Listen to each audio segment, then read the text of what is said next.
கரூர்ல நடந்த அந்த பேரணி துயரம் தமிழ்நாட்டையே உலுக்கிடுச்சு இல்லையா? ஆனா இப்போ கோர்ட்டோட கேள்விகள் தான் மொத்த அரசியல் களத்தையுமே ஆட்டி படைக்குது. அசல் இதுக்கு யாருங்க பொறுப்பு? வாங்க, கோர்ட் இந்த கேஸோட முடிச்சுக்களை எப்படி ஒன்னொன்னா அவுக்குறாங்கன்னு பார்க்கலாம். செப்டம்பர் 2025 ஒரு புது கட்சி ரொம்ப பிரம்மாண்டமா ஒரு பொதுக்கூட்டத்தை நடத்துறாங்க. ஆனா அந்த கூட்டம் ஒரு பெரிய சோகத்துல முடிஞ்சிருச்சு. ஆயிரக்கணக்கான மக்கள் கூடுன அந்த இடத்துல யாருமே எதிர்பார்க்காத ஒரு நெரிசல். நிறைய பேர் பாதிக்கப்பட்டாங்க. இது வெறும் ஒரு கூட்டமா ஆரம்பிச்சு ஒரு பெரிய பேரிடரா மாறின ஒரு தருணம். இந்த சோகத்துக்கு அப்புறம் கோர்ட்டு கேக்குற ஒரே கேள்வி இதுதான்: இதுக்கு யாரு பொறுப்பு? இத ஒரு சாதாரண விபத்துன்னு சொல்லி நாம கடந்து போயிட முடியுமா? இல்ல, இத தடுத்திருக்கலாமே. இது ஒரு நிர்வாகத்தோட படுதோல்வி இல்லையா? சரி, இந்த முழு கேஸையும் நாம புரிஞ்சுக்க ஒரு 6 முக்கியமான விஷயங்களை பார்க்கலாம். கோர்ட்டோட கேள்விகள்ல ஆரம்பிச்சு இதோட அரசியல் தாக்கங்கள் வரைக்கும் ஒன்னொன்னா நாம அலச போறோம். ஓகே, ஃபர்ஸ்ட் கோர்ட்டோட விசாரணை எப்படி ஸ்டார்ட் ஆச்சுன்னு பார்க்கலாம். அவங்க எடுத்த உடனே யார் மேல தப்புன்னு போகல. அதுக்கு பதிலா ரொம்ப பேசிக்கான கேள்விகளே கேக்குறாங்க. அதாவது, இந்த மீட்டிங்கை எப்படி பிளான் பண்ணீங்க? எங்க தப்பு நடந்துச்சு? கோர்ட்டு கேக்குற கேள்விகள் ஒவ்வொன்னும் ரொம்ப ஷார்ப்பா இருக்கு. பெர்மிஷன் கொடுத்தது யாரு? ஸ்டேட் ஹைவேஸா இல்ல நேஷனல் ஹைவேஸா? இது ரொம்ப முக்கியம். ஏன்னா அதிகார வரம்பு இதுலதான் அடங்கியிருக்கு. அப்புறம் ஏன் வெறும் 10,000 பேர் தானே தப்பா கணக்கு போட்டாங்க? இதுதான் கூட்ட நிர்வாகத்துல நடந்த முதல் தப்பு. விஜய் 3 மணி நேரம் லேட்டா வந்தது கூட்ட நெரிசலுக்கு ஒரு காரணமா?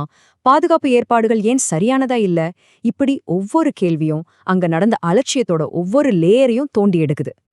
சரி, இந்த கேள்விகள்ல இருந்து இப்போ இந்த கேஸோட மையப்புள்ளிக்கு வருவோம். அதாவது, யார் மேல கேஸ் போட்டிருக்காங்க, அதை விட முக்கியமா யார் பேரை கேஸ்ல சேர்க்கல.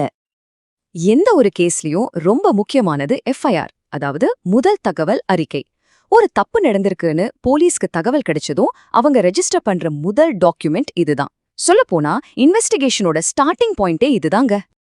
இங்கதான் இந்த கேஸ்ல ஒரு பெரிய ட்விஸ்டே வருது. எஃப்ஐஆர்ல பாத்தீங்கன்னா கட்சியோட லோக்கல் ஆர்கனைசர்ஸ் பேர்லாம் இருக்கு. ஆனா அந்த மீட்டிங்கோட மெயின் அட்ராக்ஷனாவும் கட்சியோட தலைவராவும் இருந்த விஜயோட பேர் மட்டும் அதுல இல்ல. அப்போ இது தற்செயலா நடந்ததா இல்ல வேணும்னே விடப்பட்டதா? இப்போ சட்ட நிபுணர்கள் மத்தியில எழும்புற கேள்வி இதுதான். ஒரு நிகழ்ச்சியை ஏற்பாடு செய்யறவங்க மட்டும்தான் சட்டப்படி பொறுப்பா? அந்த நிகழ்ச்சியோட முகமா இருக்கிற ஒருத்தருக்கு தார்மீக பொறுப்புன்னு ஒண்ணு கிடையாதா? சட்டத்தோட பார்வையில இந்த வித்தியாசம் ஏன் இவ்ளோ முக்கியமா பார்க்கப்படுது? சரி, கோர்ட்டோட கேள்விகளை மட்டும் பார்க்காம இப்போ நீதிபதியோட கடுமையான வார்த்தைகளையும் கவனிக்கலாம் வாங்க. இந்த இடத்துலதான் விசாரணைங்கிறது ஒரு தார்மீக தீர்ப்பா மாறுது. கோர்ட்டோட பார்வை ரொம்ப ரொம்ப தெளிவா இருக்கு. அவங்க என்ன சொல்றாங்கன்னா, இது ஒரு ஆக்சிடென்ட் கிடையாது, இது முழுக்க முழுக்க நிர்வாகத்தோட தப்பு. இந்த ஒரு வரியில இந்த சோகத்தை கண்டிப்பா தடுத்திருக்க முடியும்னு கோர்ட் ஆணித்தரமா சொல்லுது. இது வெறும் ஒரு நிர்வாக பிழைங்கிறத தாண்டி நம்ம அரசியலமைப்பு சட்டத்தோட பிரிவு 21, அதாவது வாழ்வதற்கான உரிமை மீறப்பட்டிருக்கா அப்படிங்கிற கேள்வியை எழுப்புது. சிம்பிளா சொல்லணும்னா, மக்களோட உயிருக்கு பாதுகாப்பு கொடுக்கறதுல அரசு தோத்துடுச்சான்னு ஒரு ஆழமான கேள்வி இங்க வருது. இந்த கேஸோட சீரியஸ்னஸ் இவ்ளோ அதிகமா இருக்கிறதால அடுத்த கேள்வி வருது: இதை யாரு விசாரிக்கணும்? ஸ்டேட் போலீஸா இல்ல சென்ட்ரல் ஏஜென்சியான சிபிஐயா? இந்த முடிவு கேஸோட போக்கையே மாத்தக்கூடியது. சோ நம்ம முன்னாடி 2 ஆப்ஷன்ஸ் இருக்கு. ஒன்னு, ஸ்டேட் கவர்மெண்ட் கண்ட்ரோல்ல இருக்கிற ஸ்பெஷல் இன்வெஸ்டிகேஷன் டீம், அதாவது எஸ்ஐடி. இது ஒரு பக்கமா செயல்படுமோன்னு சிலருக்கு சந்தேகம். இன்னொன்னு, சென்ட்ரல் கவர்மெண்டோட சிபிஐ. இதுக்கு பின்னாடி அரசியல் சதி இருக்குன்னு சொல்றவங்க சிபிஐ விசாரணை கேக்குறாங்க. அதனால இது வெறும் சட்ட ரீதியான முடிவில்ல, இது ஒரு அரசியல் முடிவும் கூட. நடந்த தப்புலேருந்து பாடம் கத்துக்கிறது ஒரு பக்கம் இருக்கட்டும். ஆனா இதே மாதிரி ஒரு சோகம் இனிமே நடக்காம இருக்க கோர்ட் என்ன நடவடிக்கை எடுக்குதுன்னு இப்ப பார்க்கலாம். இதே தவிர திரும்பவும் நடக்கக்கூடாதுன்னு கோர்ட் ஒரு 3 முக்கியமான உத்தரவுகளை போட்டிருக்கு. 1, பாதிக்கப்பட்டவங்களுக்கு உடனே இழப்பீடு கொடுக்கணும். 2, இனிமே நடக்க போற எல்லா பெரிய பொதுக்கூட்டங்களுக்கும் ஒரு ஸ்ட்ரிக்டான எஸ்ஓபி, அதாவது வழிகாட்டு நெறிமுறைகளை உருவாக்கணும். 3வது, இந்த புது ரூல்ஸ் எல்லாம் வர வரைக்கும் இந்த மாதிரி நிகழ்ச்சிகள் நடத்துறதுக்கு தடை விதிக்கணும். இது வெறும் அட்வைஸ் இல்ல, இது ஒரு கண்டிப்பான உத்தரவு. இந்த சட்ட போராட்டமெல்லாம் ஒரு பக்கம். ஆனா இதுக்கு பின்னாடி இருக்கிற அரசியல் தாக்கங்கள் என்ன? இந்த ஒரே ஒரு சம்பவம் ஒரு புதுசா ஆரம்பிச்ச கட்சியோட எதிர்காலத்தையே எப்படி புரட்டி போட போகுது?